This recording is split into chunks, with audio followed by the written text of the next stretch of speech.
Brought to you by Charity Mobile, the phone company that shares your values. More information is available at CharityMobile.com.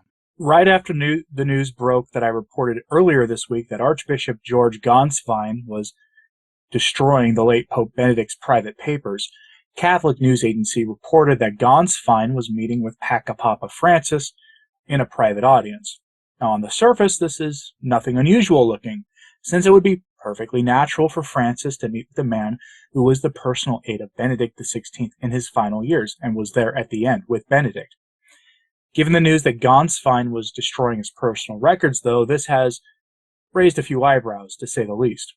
Such activity lends itself to making things look like shady dealings are going on, and in our day and age, that's frankly all too easy to do, especially if you are like me and naturally just don't trust any of the people involved, for, unfortunately, what should be fairly obvious reasons at this point in time. But let's take a closer look at this story. Before we do that, I wanted to thank the channel members and patrons of Return to Tradition for their continued support in 2023. It is greatly appreciated. Their help does keep these messages and analytic videos and podcasts coming, so a big thanks to them. If you want to help, you can for as little as $1 a month through Subscribestar, which is a speech-respecting Patreon alternative, or Patreon, or the join button below. Thanks again, and let's dive into the story. So, headline from Catholic News Agency. Pope Francis meets with Benedict XVI's longtime secretary, Archbishop Gonstein. I will be upfront with you. I expect this was a post-mission debriefing to make sure whatever tell-all material Benedict may have had waiting, including his real funeral wishes, were quietly destroyed, never to see the light of day. And no, I don't think any alternative copies exist out there because his access was tightly controlled. As numerous observers point out, a simple funeral does not mean one that is insulting, and most observers think Benedict asked for a traditional requiem mass in the traditional form, and not a Novus Ordo funeral mass, especially not with the Roman canon omitted as it was for his funeral. The signals sent by the Vatican's handling of Benedict's final arrangements are clear for anyone with eyes to see. As pontiff, Benedict offered the Apostolic Mass. He obviously favored that forbidden traditional Mass that Francis so stridently objects to, and instead of respecting his wishes, his funeral was turned into a political show where the liturgy itself was politicized. The official line goes like this, though, from the Catholic News Agency about this meeting. Quote, Archbishop George Gonstein, the longtime personal secretary of the late Pope Benedict XVI, met with Pope Francis this morning, according to the Vatican's daily press briefing. The German prelate's meeting with the Holy Father comes only 4 days after Benedict XVI was laid to rest in the crypt of St. Peter's Basilica on Thursday, January 5th. It also took place shortly before the public release of Gonstein's forthcoming book detailing his nearly 20 years of service to Benedict XVI. According to a preview of the text published by Reuters, the book includes details about the German Pope's alleged disagreements with his Argentinian successor over matters such as Pope Francis's restriction of the traditional Latin Mass and his statements regarding moral matters such as the Moloch ritual and the sin that James Martin is so fascinated by. And posted quote.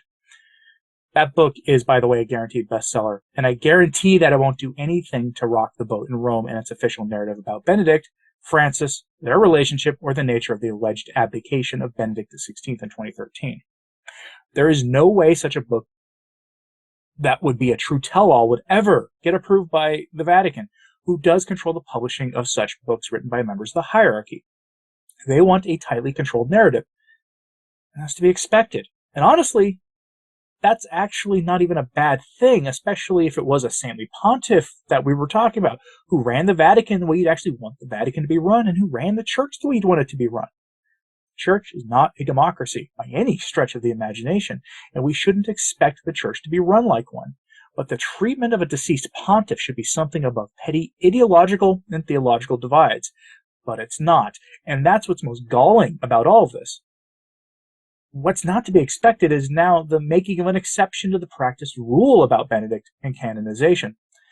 And as I said last week, I am not a supporter of canonizing Benedict, not without the standard procedures followed, which would be to wait decades and let a natural, prayerful following of the laity develop around Benedict XVI, and miracles to be had as a result of those prayers, as evidence of his sanctity, like with any other saint, and with the elevated standard that had always been the case for pontiffs of the Church until modern times, where the standards got watered down. But the practice has been anything but that. Yes, Paul VI was canonized after he'd been gone for 40 years, which might be okay, I guess, but he had no following, and his alleged miracles are more than dubious. John Paul II was rushed due to his popular following and the cries of Sancto Subito, but at least he had a following. There are allegations that the miracles used that were associated with John Paul II weren't exactly the best examples of the truly miraculous, but I'm going to let you decide on all that. I don't have an opinion really one way or the other. I just know what people think. But the practice has been to rush to beatify the pontiffs since the council, and now they're throwing that practice out with Benedict.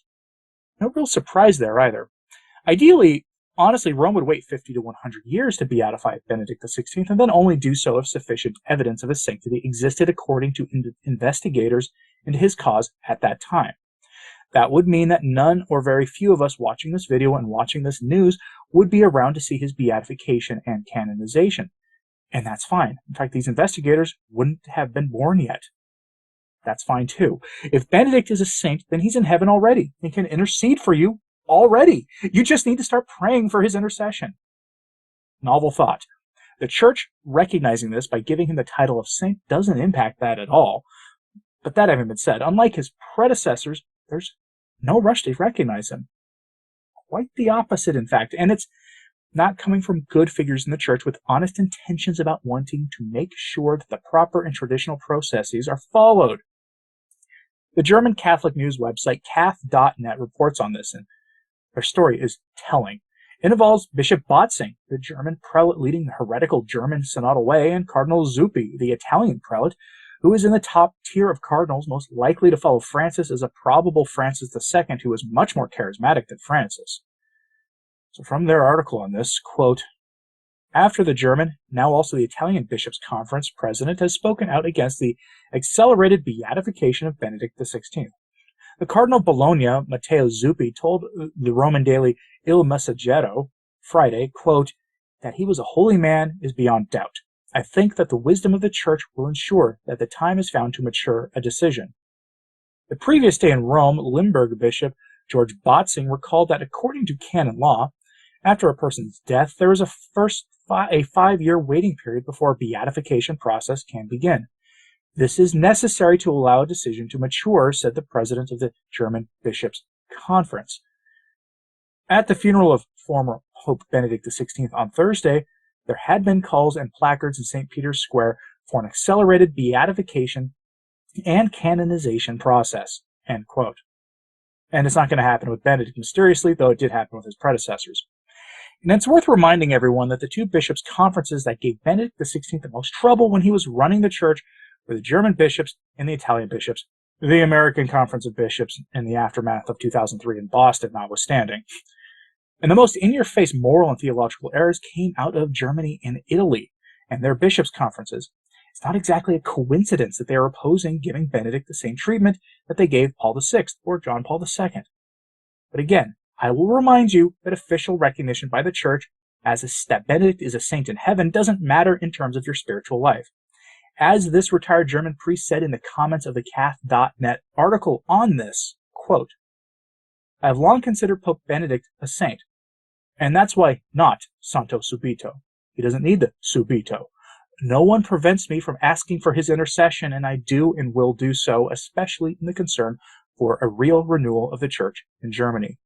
Canonizations do not make worship by the believing people possible. Rather, they presuppose this worship, and then we can wait in peace to see if heaven miraculously confirms this devotion.